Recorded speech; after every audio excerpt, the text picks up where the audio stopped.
इंसान के अंदर जीने की जिद कितनी जबरदस्त होती है ना। आज इसी को समझने के लिए हम दो बिल्कुल अलग थलग सी लगने वाली कहानियों में उतरेंगे।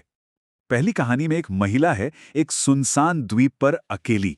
और दूसरी तरफ है एक परिवार जो अपने ही घर के अंदर एक अलग ही तरह की जंग से जूझ रहा है। हमारी पहली कहानी की शुरुआत बस इसी एक ख्याल से होती है जो सच में रोंगटे खड़े कर देता है। एक ऐसी दुनिया जहां मदद के लिए पुकारने पर भी कोई सुनने वाला ना हो। यही वो सच्चाई थी जिसका सामना हमारी कहानी की पहली किरदार को करना पड़ा।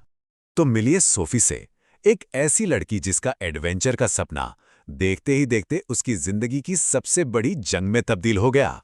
जो सफर एक खूबसूरत सपने जैसा शुरू हुआ था, वो अचानक एक डरावने ख्वाब में बदल गया। जब उनके जहाज का इंजन खराब हुआ तो सोफी और उसके दोस्त वो एकदम बेबस हो गए। पूरी दुनिया से उनका कनेक्शन ही टूट गया। और फिर उनके सामने एक ऐसा फैसला आया जिसकी किसी ने कल्पना भी नहीं की थी। हालात ऐसे बने कि उन्हें एक दिल तोड़ने वाला चुनाव करना पड़ा। 8 दिन में मदद के साथ लौटने का वादा करके वो लोग अलग हो गए। लेकिन वो कभी वापस नहीं आए। एक भयंकर तूफान ने उन्हें समंदर में हमेशा के लिए कहीं खो दिया था। और सोफी अकेली रह गई पूरे 456 दिनों तक। ये सिर्फ एक नंबर नहीं है, ये सोफी के हौसले और उसकी हिम्मत की कहानी है।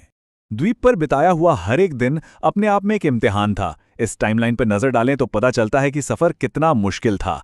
एक वक्त था जब उम्मीद भी टूटने लगी थी, और फिर एक वक्त आया जब वो अपने हाथ से बनाए भाले से जंगली सुअर का शिकार कर रही थी। वो शहर की लड़की अब एक मजबूत सर्वाइवर बन चुकी थी। जिंदा रहने के लिए सोफी को बहुत ही क्रिएटिव होना पड़ा। उसने शिकार के लिए औजार बनाए, जंगली जानवरों की खाल से कपड़े बनाए, पर शायद सबसे जरूरी चीज जो उसने बनाई वो थी एक बांसुरी, जो उसे उस भयानक अकेलेपन से लड़ने में मदद करती थी। तो सोफी ने तो भाई सीधी सीधी मौत से जंग लड़ी।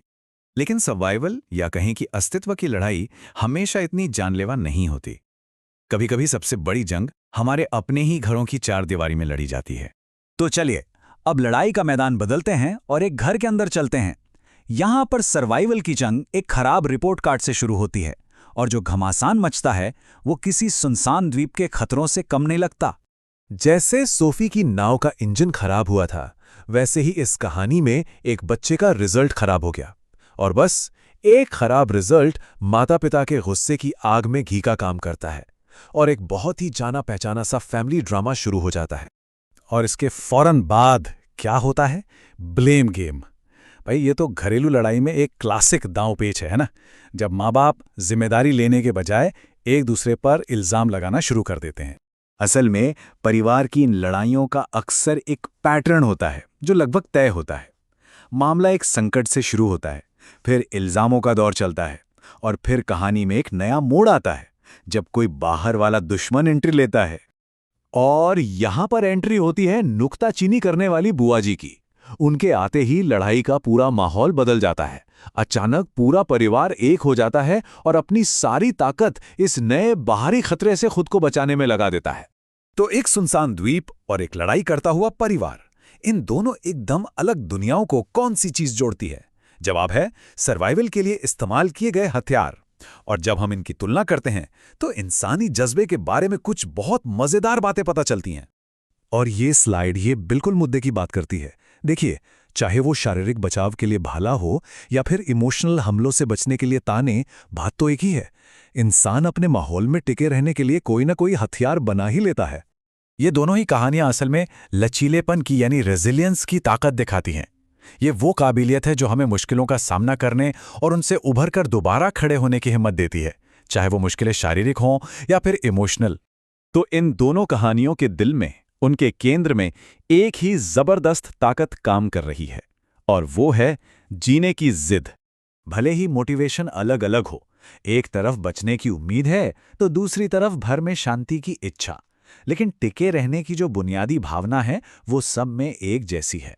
यही वो ताकत है जो हमें सबसे मुश्किल हालातों से भी निकाल ले जाती है। सोफी की बांसुरी और परिवार के मजाकिया जवाब दोनों एक ही काम कर रहे हैं। वो उन ताकतों से लड़ रहे हैं जो उन्हें नीचे खींच रही हैं।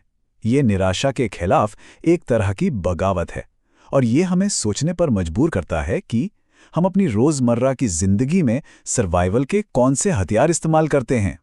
तो क्या ये मान लिया जाए कि अस्तित्व की लड़ाई सिर्फ बड़े बड़े तूफानों में ही नहीं जीती जाती, बल्कि हमारी हर सुबह की छोटी छोटी जीत में भी शामिल होती है? ये एक ऐसा सवाल है जो हमें ये सोचने पर मजबूर करता है कि हम हर दिन जीने और आगे बढ़ने की अपनी ताकत कैसे बनाते हैं।